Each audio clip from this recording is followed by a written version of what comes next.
She's probably on medication, my sister's voice was sharp in the quiet hospital room. The doctor looked at me with suspicion. His pen was ready over his clipboard.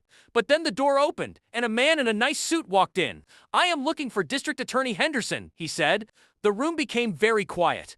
As I stood there, my sister's world started to fall apart. She was the favorite child, always perfect and always loved. I was the one in the background, quiet and studious. When our mom passed away, my sister used her charm to hurt me. She would cry in front of our family, but be mean to me behind closed doors. She told everyone I was weak, crazy, and paranoid. My dad believed her, and so did everyone else. That's because when someone is cruel with a smile, it looks like they are just worried about you. It started with small things. She would forget to give me messages, lose my mail, take credit for my achievements, and tell lies about my failures. Then it got much worse. She took money from my bank accounts and spread rumors about me being an addict at family get-togethers.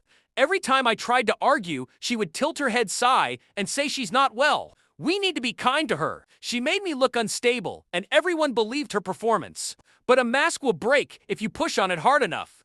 I found the first crack in a bank statement. There were withdrawals in my name with a signature she had faked. Then I found an email she had accidentally sent to a friend, where she bragged about managing our family's money while I was spiraling out of control. She wasn't protecting me, she was trying to erase me, and that was the last time I let myself be a victim. I didn't go to her and fight. I watched her. Every faked document, every dollar she took, every rumor she spread, I collected it all, piece by piece. At my job, I was also working hard in secret. Case after case, I got better in courtrooms and in cross-exam. They thought I was fading away, but I was actually getting stronger. By the time I passed my law exam and earned the title, District Attorney Henderson, my evidence was complete. The setup was easy. She had become careless. So when she tried to declare me unfit in front of our father, dragging me to the hospital with made-up stories about drug use, I let her. I sat calmly in that clean room as her words dripped with poison. "She's probably on drugs, doctor. You need to test her." And then the door opened. The prosecutor walked in. "I am looking for District Attorney Henderson." The silence was very cold and serious. The doctor's pen stopped. My father's eyes got wide, and my sister's. Mask slipped for just a moment, allowing me to see the panic on her face. That was the moment I showed my plan. I placed the folder on the table. It had bank records, emails, and timeline of her stealing, fraud, and lying, all proven by her own carelessness. "You said I was unfit," I said quietly. "But an unfit person doesn't build a case like this." The prosecutor confirmed that my evidence was very strong. My sister's lips moved, trying to find words or excuses. But lies can't stand up to the truth. The consequences were slow and brutal. Her reputation was the first thing to be destroyed. The favorite child was now known as a thief. Family members who once admired her quickly moved away from her. Then came the legal problems. She was charged with crimes, her money was frozen, and court dates were set.